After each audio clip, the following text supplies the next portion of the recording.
በክልሉ ከ20 ሺህ በላይ ታጣቂዎች የመንግስትን የሰላም ጥሪ ተቀብለው ሰላማዊ ህይወት መጀመራቸውን የአማራ ክልል ሰላምና ጸጥታ ቢሮ አስታወቀ። የመንግስትን የሰላም ጥሪ የተቀበሉ አካላት በጎንደር ከተማ የተሃድሶ ስልጠናም ጀምረዋል።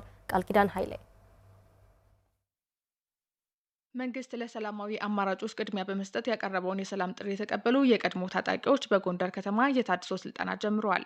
በማስጀመሪያ መርሃ ግብሩ የአማራ ክልል ሰላምና ጸጥታ ቢሮ ምክትል ኃላፊ በሪውን መንግስቱን ጨምሮ የዞንና የከተማ አስተዳደር የስራ ኃላፊዎች፣ የሃይማኖት አባቶችና የሀገር ሽማግሌዎች ተገኝተዋል። የጎንደር ከተማ አስተዳደር ሰላምና ጸጥታ መምሪያ ኃላፊ አለልኝ አለም በዕለቱ ከ2000 በላይ የሚሆኑ የቀድሞ ታጣቂዎች የታድሶ ስልጠና መጀመራቸውን ገልጸዋል። ከጎጃም ቀጠና አንስቶ የጎንደር የወልቃይትን ጨምሮ የዚህ ቀጠናና የጎንደር ከተማን የዚህ ቀጠና ማዕከል ነው። በአንድ የዚህ የጸዳ ማዕከል ነው ያለው።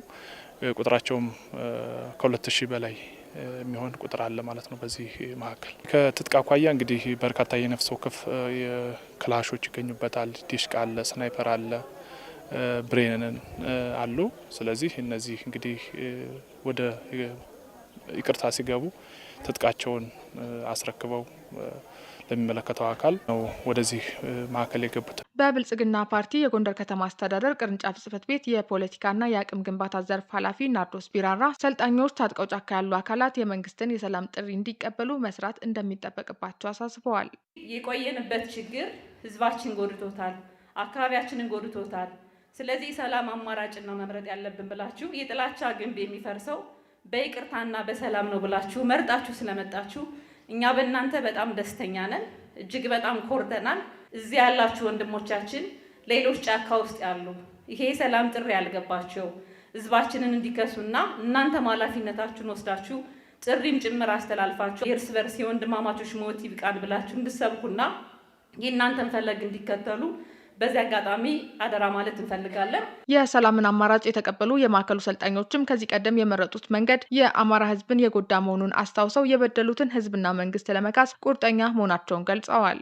እኛ ስንታገል የ2 ዓመት አጋማሽ በማህበረሰባችን የተለያየ ውድቀት አጋጥሞታል። ትግላችን አንድ እርምጃ አራምድም። ትግላችን የማህበረሰብ ኪሳራ ነው ያጋጠመው። የትራንስፖርት ኪሳራ፣ የገንዘብ ኪሳራ፣ የወጣት መልቆት ኪሳራ፣ በጣም ኪሳራዎች አጋጥሞናል።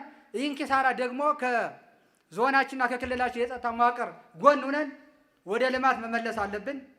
ካሁን ጀምሮ እኔ ቃል ገባለሁ። እውነታ ነው ብዬ ወደ ትግሉ ተቀላቅዬ ነበረ። ግን ግራ የሚያጋባ ነገር ሲሆን ሁኔታው እርስ በርስ ሲሆን ወደዚህ የሰላም አማራጭ መጥቻለሁ። ያው ህዝብን ለመካስ በሰፊው እዚህ በኋላ ዝግጁ ነን። የአማራ ክልል ሰላምና ጸጥታ ቢሮ ምክትል ኃላፊ በሪውን መንግስቱ በጸጥታ ችግር ምክንያት በክልሉ ዘርፈ ብዙ ችግሮች መከሰታቸውን በማስታወስ ይህንን ተረድተው የሰላምን ጥሪ የተቀበሉ ከ20 ሺህ በላይ የቀድሞ ታጣቂዎች የታድሶ ስልጠና መውሰዳቸውን አስታውቀዋል። እስካሁን በክልላችን መንግስት ባቀረበው የሰላም ጥሪ መሰረት ከ20 ሺህ በላይ ታጣቂ ኃይሎች በምህረት ገብተው የታድሶ ስልጠና ወስደው ወደ ማህበረሰቡ ተቀላቅለው ሰላማዊ ህይወታቸውን እየኖሩ ይገኛሉ። በርካታዎቹም ከፍተኛ የሆነ የስራ ዕድል ተፈጥሮላቸው ህይወታቸውን በመምራት ላይ ይገኛሉ።